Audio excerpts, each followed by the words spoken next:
ധർമ്മസ്ഥല കേസിൽ ഞെട്ടിക്കുന്ന വെളിപ്പെടുത്തലുകൾ നടത്തി മാധ്യമങ്ങളിൽ നിറഞ്ഞു നിന്ന മുൻ ശുചീകരണ തൊഴിലാളിയെ പ്രത്യേക അന്വേഷണ സംഘം അറസ്റ്റ് ചെയ്തു.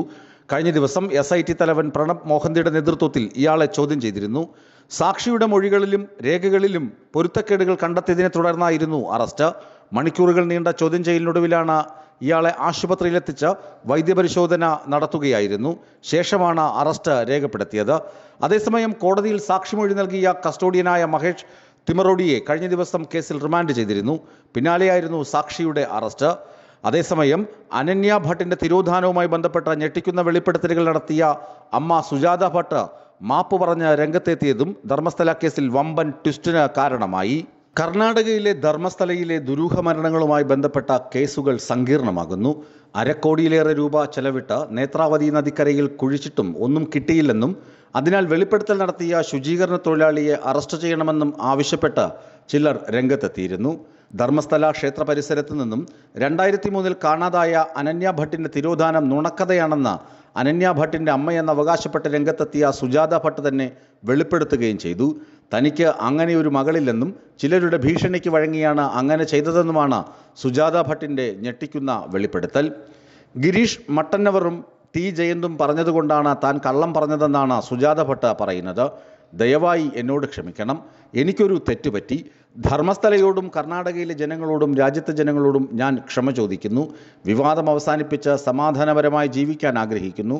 ജനങ്ങളോട് ഞാൻ കള്ളം പറഞ്ഞു. ദയവായി ഈ വിവാദത്തിൽ നിന്ന് എന്നെ ഒഴിവാക്കണമെന്നും സുജാത ഭട്ട് ഇപ്പോൾ വിലപിക്കുന്നുണ്ട്. സുജാതയ്ക്ക് മകളില്ലെന്നും വാസ്തവവിരുദ്ധമായ കാര്യങ്ങളാണ് അവർ പറയുന്നതെന്നും സഹോദരനും പറഞ്ഞു. സുജാത ഭട്ട് 9ാം ക്ലാസ്സിൽ പഠിക്കുമ്പോൾ വീട് വിട്ടു പോയതാണ്.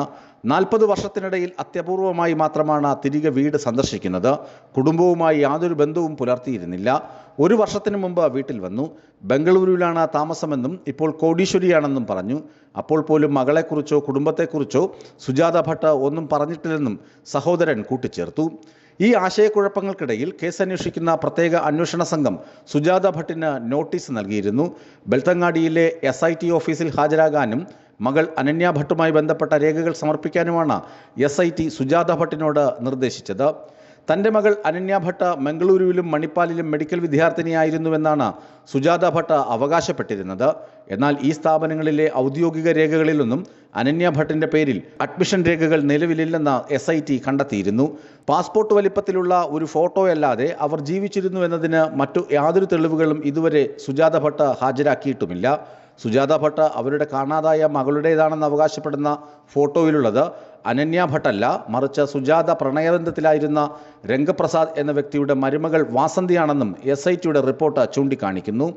2005 വരെ ശിവമോഗയിലെ റിപ്പൺപേട്ടിൽ പ്രഭാകർ ബാലികയ്ക്കൊപ്പമാണ് സുജാത താമസിച്ചിരുന്നത്. പിന്നീട് അവർ ബംഗളൂരുവിലേക്ക് താമസം മാറി. രംഗപ്രസാദ് എന്ന വ്യക്തിയുമായി പ്രണയത്തിലായി. BEയിൽ ജീവനക്കാരനായിരുന്ന രംഗപ്രസാദ് ഭാര്യ മരിച്ചതിന് ശേഷം ഒറ്റയ്ക്കാണ് താമസിച്ചിരുന്നത്. ശ്രീവത്സ എന്ന മകനും ഒരു മകളും രംഗപ്രസാദിന് ഉണ്ടായിരുന്നു. ഇരുവരും വിവാഹിതരായിരുന്നു. രംഗപ്രസാദിൻ്റെ മകൻ ശ്രീവത്സയും മരുമകൾ വാസന്തിയും കെങ്കേരിയിലെ അവരുടെ വീട്ടിൽ താമസിച്ചിരുന്നപ്പോൾ സുജാത ഒരു സഹായിയായി രംഗപ്രസാദിൻ്റെ വീട്ടിൽ എത്തിയതാണ്. പിന്നീട് അവർ അദ്ദേഹത്തിൻ്റെ വീട്ടിലേക്ക് താമസം മാറി.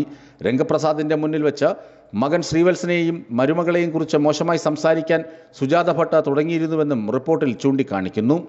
ഭർത്താവ് ശ്രീവത്സയിൽ നിന്ന് വേർപിരിഞ്ഞ് കുടകിലുള്ള മാതാപിതാക്കളുടെ അടുത്തേക്ക് മടങ്ങിയ വാസന്തി 2007 സംശയാസ്പദമായ സാഹചര്യത്തിൽ മരിച്ചു. ഭാര്യയുടെ മരണശേഷം മദ്യപാനം മൂലം ശ്രീവത്സയുടെ ആരോഗ്യം ക്ഷയിച്ചു. ഇതവരുടെ കുടുംബസ്വത്തിന്മേൽ നിയന്ത്രണമുറപ്പിക്കാൻ സുജാതയെ സഹായിച്ചു. ഒടുവിൽ സുജാത ഒരു റിയൽ എസ്റ്റേറ്റ് ബ്രോക്കർ വഴി രംഗപ്രസാദിൻ്റെ വീട് വിറ്റു.